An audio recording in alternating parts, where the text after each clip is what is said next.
everybody. Welcome to We'd Rather Be Reading. I'm Lia. I'm Jerrica, and then this little peeper in the background is our raven bird. It's Raven. Hey. Hi, everybody.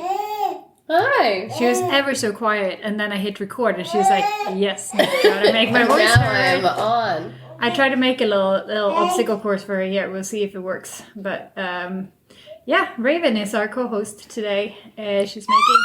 She has a lot of things to say about Grace.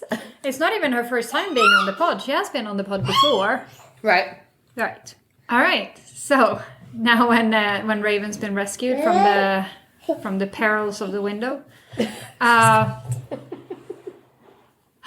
we made the mistake of reading yet another crave, covet, court, charm was this one.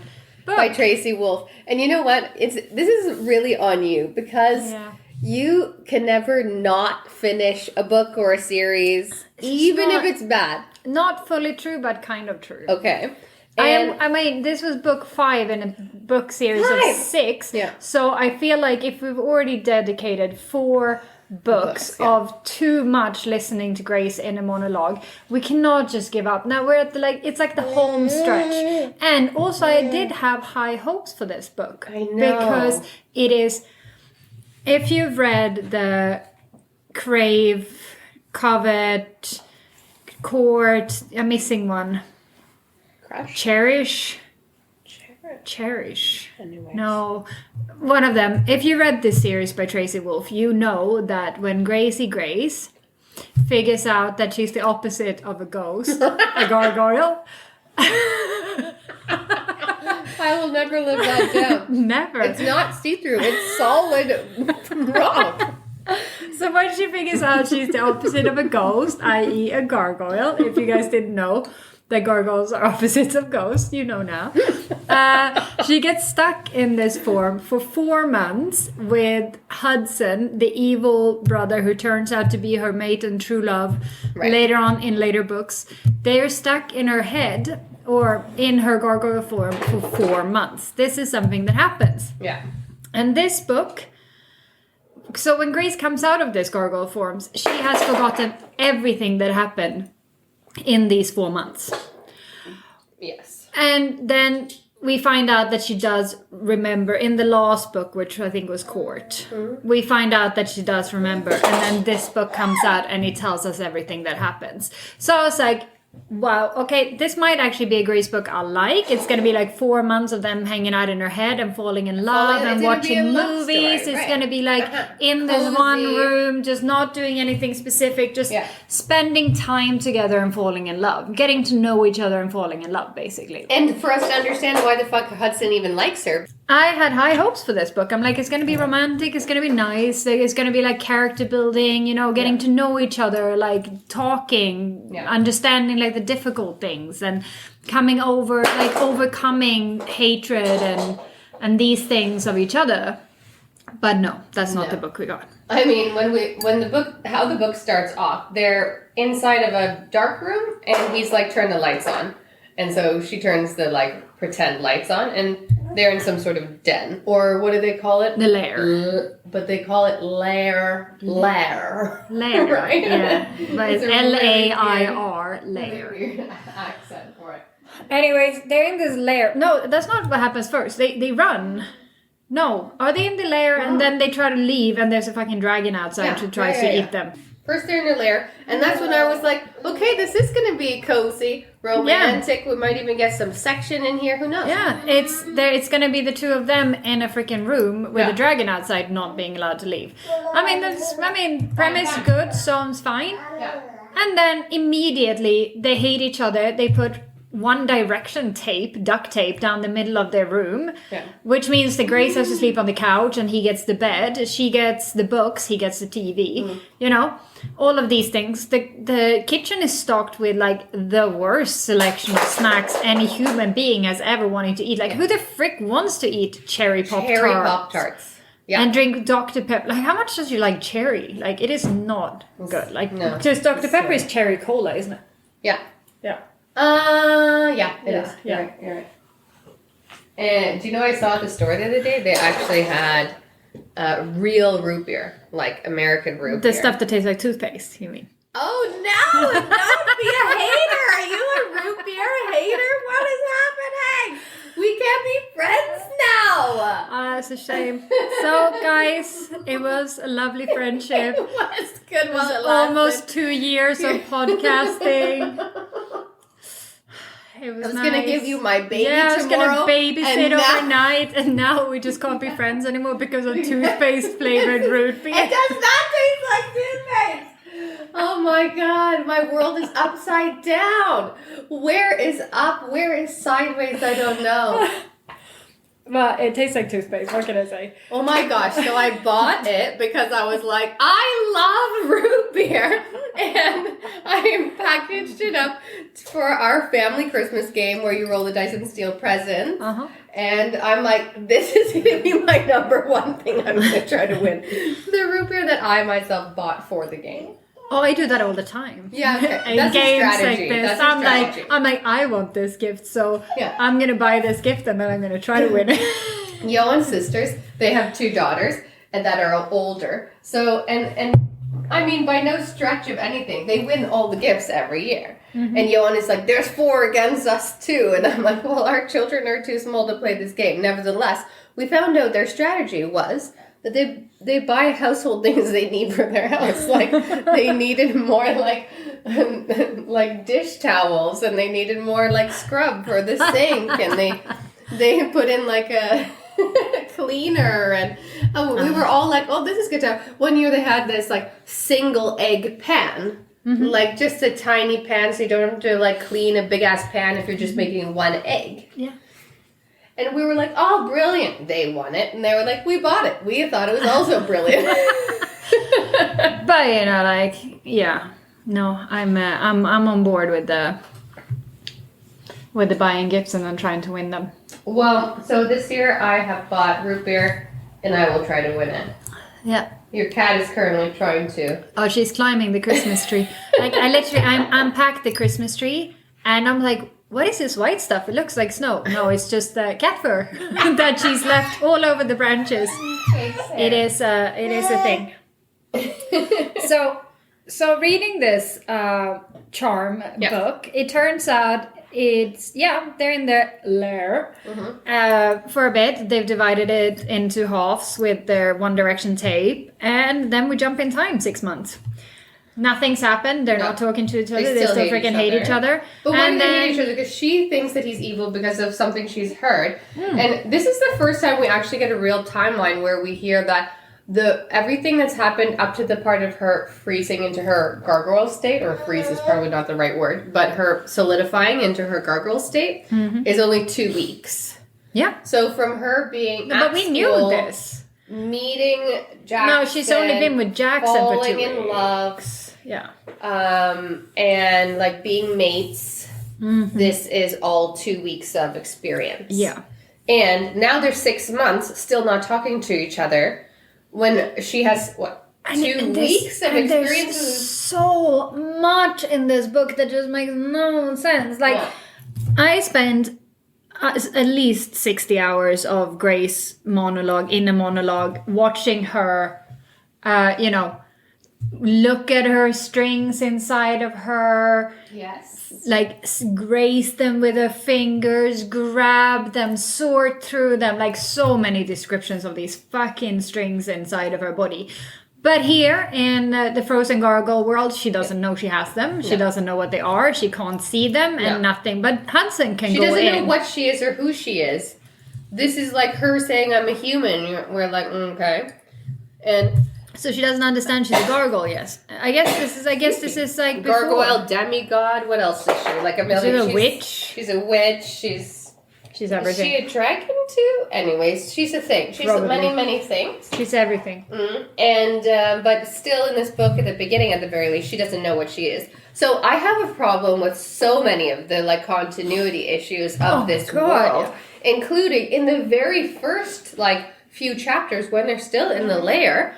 And they have all these Pop-Tart things. Mm-hmm. And Hudson is saying, I'm so tired. I need to sleep. I'm so tired. And then he drinks water, lots of water all the time. So much water. Okay, can we talk about the water bottles?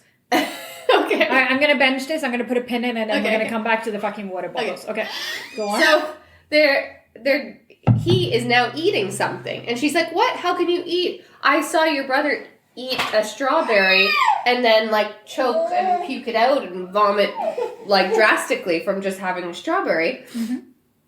How are you eating right now? And then he's like, don't you know? And she's like, don't I know what? And it's like, this is all pretend. This is obviously like this pretend we're in your head.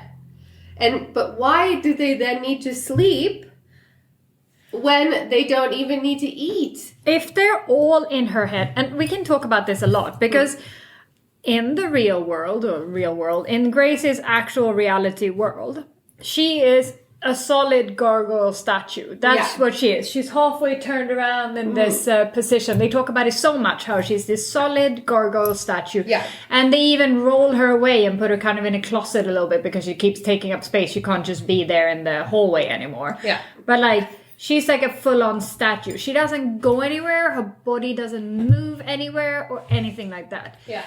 But in this 4 months, they're in the lair, which is in her mind. But outside the lair is in the shadow realm, which is hunted by time dragon, where they have to like go across mountain ranges to end up in this new realm where everything's purple. Yes. And don't even get me started on that realm. It was so fucking stupid. Yeah. And how do they go there if they leave her mind through the door? No. Shouldn't her body unfreeze then, and her having to actually physically move somewhere else?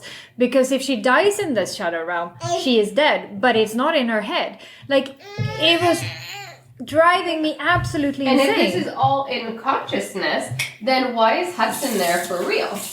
And why is it not just... Why is Hudson stuck in her head? Like, he disintegrated himself when Jackson thought he killed him. Yeah.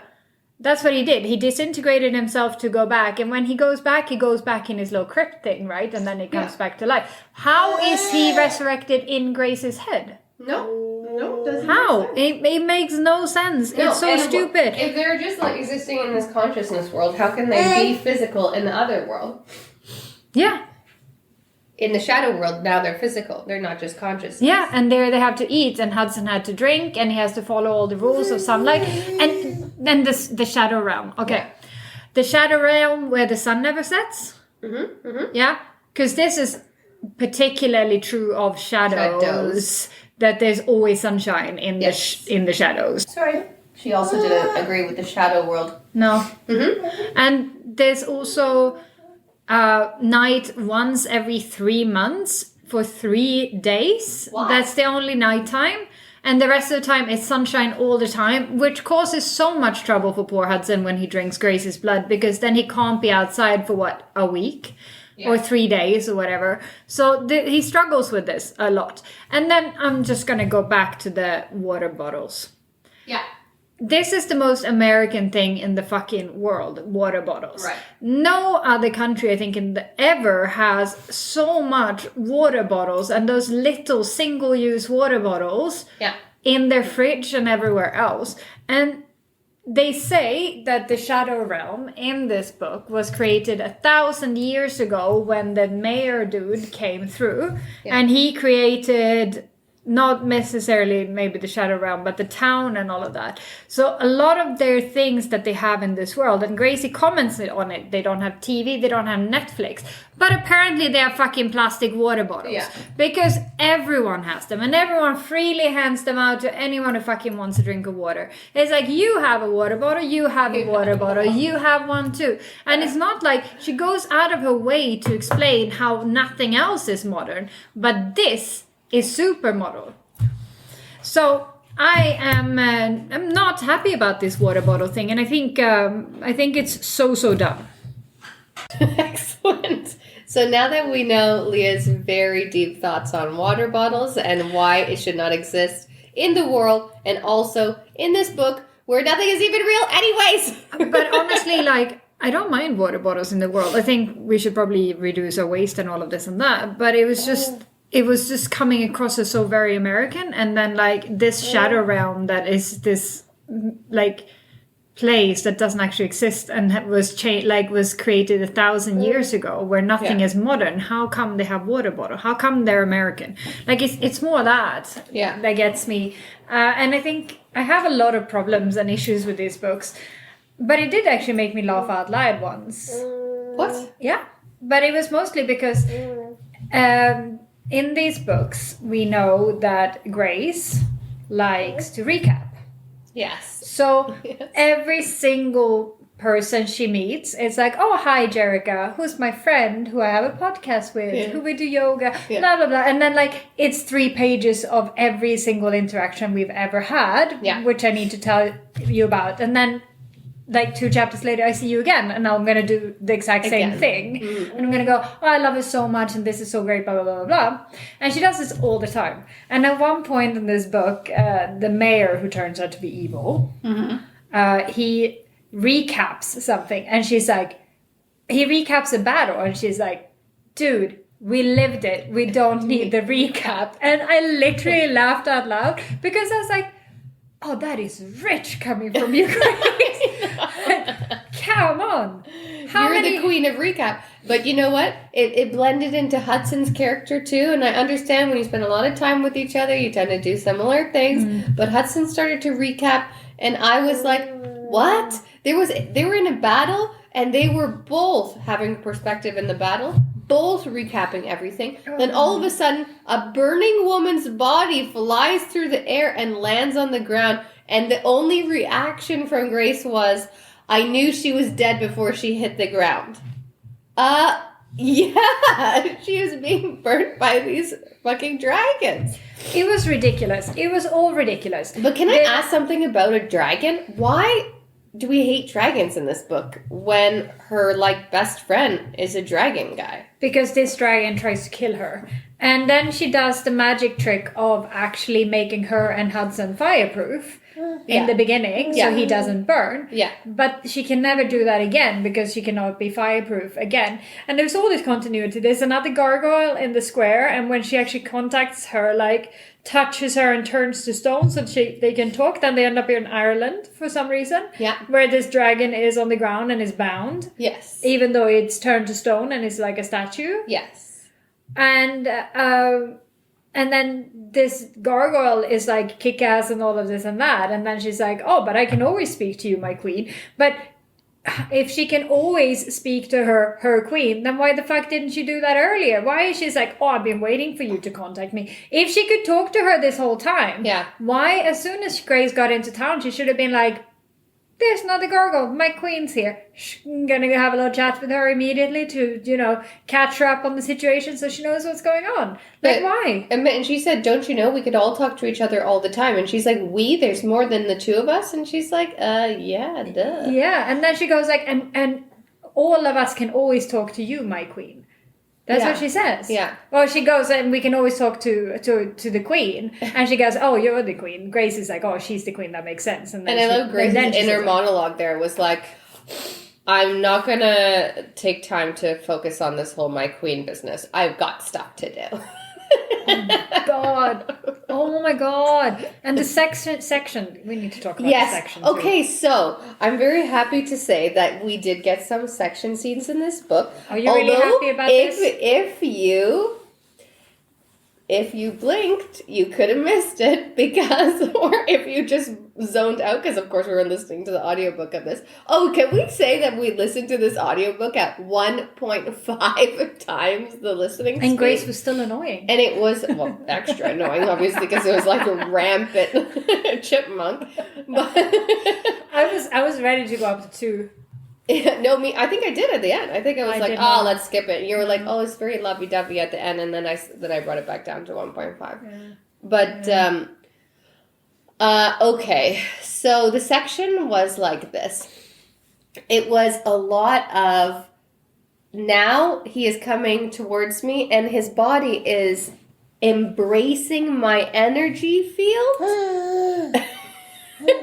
It's mutual destruction of forces of love and connectivity, and it was so poetic that I just want to shoot myself. The only reason I knew that this was actually sex and not just flowery language about Was it her kissing her way down his abs? Yes. Yeah. Oh, no, he was standing in between her legs, and she was then saying firework things, description of stars.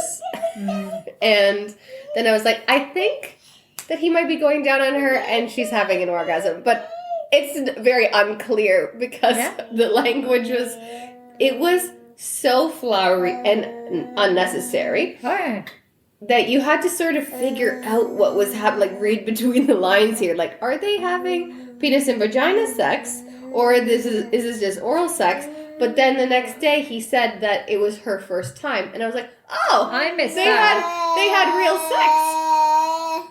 I know, Rave. Exactly. Yeah. I missed him saying it was the first time for her. Oh, you missed it. Yeah. Yeah, he says it, and then I was like, okay, so then they had real sex, because that's how you usually reference first times. I did what I always do with these books. As soon as I hate them, I go in and I leave a review. And I left a 1-star review. And then I went and got people to agree with me by reading other 1-star reviews. Okay. Which is like, it validates all my thoughts. And I love that. So I feel less alone. It's great. That's good. Yeah. So that's what I did. And... but basically all of us agreed in this that this should have been the novella that we talked about. This should have been the novella in the lair. This should have been just them hanging out, playing video games and falling in love. But then this one reviewer, she was like, so this is 600 pages of Grace cheating on Jackson. Which, technically, it is. It is 600 pages of Jackson and Grace being together and then them being separated by, circumstance, mainly her turning into a gargoyle. Yeah. Time moving differently for her there, but she basically is like, I've been here so long that now my relationship is no longer a relationship, so I'm just going to go on and start sleeping with his brother instead. There's this turning point where she says, I have to now accept that I don't have a relationship anymore. And it's like, what? Can we touch base on why you think that is? Oh, my string is gone. She can't even fucking see her string, so how does she know? No. And they reference that he was her mate, and now he's not her mate because his brother is now the mate. Yeah. Well, I thought we had explained this whole brother mating thingy as in he was like, Hudson was attached to Jackson, and that's why she thought Jackson was her mate. But in fact, Jackson is her real mate, and Hudson is her real mate. No. Her mating bond with Jackson was created by the bloodletter. She magically made a mating bond between them because she wanted Jackson to be mated to Grace. Because she knew who Grace was. Yeah. And by her creating this mating bond and Jackson and Grace being together, like touching for the first time, whatever, when they shake hands or whatever the reason is that they end up together. Shake hands. Yeah, but I think it was physical touch or something to activate this mating bond. Yeah. But basically, the fact that they were around this squashed her mating bond with Hudson. So she basically doesn't have a mating bond with Hudson, right? Because of this, right? And then when she figures out that this mating bond with Jackson is not real, she breaks it, right? And that's a heartbreak, and it happens during the trial thing. Yeah. And then she goes and she sees Hudson and they are mated, and then he can compete with her in that insane game thing instead, right? Yeah. Or something to that effect. But this means that because her mating bond with Jackson isn't actually broken, then her mating bond with Hudson shouldn't exist in this alternate reality. Like, the continuity things are so staggering. But when Hudson goes in and sees all her strings, he sees one that's for him, but he also sees many, many. So he's like, how many lives has this woman lived? And who is she and what is she? Like, she's connected to everyone. She's connected to everybody. Yeah. And like how many, and he expresses like how many relationships she must have had. And it's like, what? How old is she? 18? Maybe? Not even. No, right? No. And it's completely unbelievable, Raven. There were so many things that didn't make sense. Oh, let's talk about the pet. All right. Smokey. So, they get to this Grace's brain world. They finally, after about a year and a half, decide to escape because the dragon breaks through the roof or something like that. Then they run from the dragon. Grace makes them fireproof. They climb across the ridge and they end up on a farm. And there they meet purple people and shadow pets. Shadow pets. And one of them falls in love with Hudson, Smokey. Yeah. And hates Grace. And honestly, as soon as we got to the farm, or really as soon as we left the lair, this book lost me. Because I was like, I don't want another world. Okay, she can play with that. Okay. I don't want another world. I don't want another group of people to care about. Like, I don't want any other relationships to care about. Like, I don't care for this. Like, I don't want any of this. I see what like, you mean. We already had a ton of people to care about. But it was like a year and a half, and there was still no connection, romance, spark, nothing between our two main characters. And it's like, how long do we need to be in this world for them to fall in love? Like, it was so slow. Yeah. But they kept jumping too. So the book that I wanted, which is them in the lair, it just didn't happen because every time they were in the lair, they were like, and now 6 months have passed and nothing's changed. Yeah. So we didn't get very much romance until sort of afterwards. I don't really know when it happened, but did they accept that she was cheating on his brother? I don't know. They were just like, all right, we do each other now? No, because she only hooks up with Hudson when she believes that they will never go back to the real world. Okay. So then she's like, and the mating bond's gone.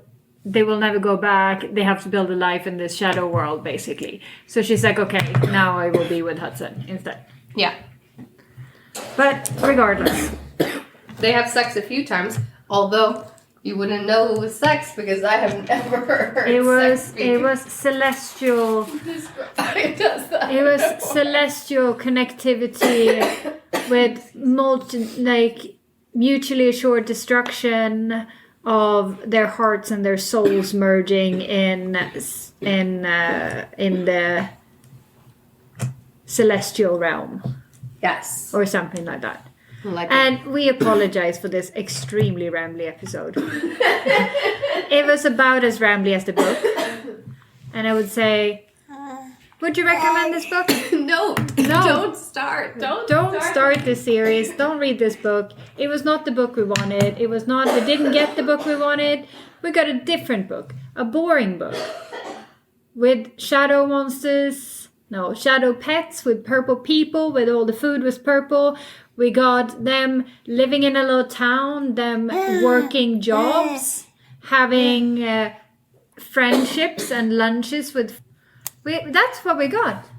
That's what we got. We did not get romance in the lair. No. This was not the book we wanted. And we are sorry that we read it and had to describe it on this podcast for you guys. So, with that said... On to Christmas stories. Yeah, and don't read this book. Thank you. Bye. We'd Rather Be Reading is an original podcast by Jerrica and Lia and The music for The Penguins, written and performed by David Allred from the album The Transition, courtesy of Erased Tapes. Please check him out on Spotify and check us out on social media. We're on Facebook and Instagram at We'd Rather Be Reading and on Twitter at We'd Rather Read. You can also email us at we'dratherbereadingthepod@gmail.com. Thanks for listening.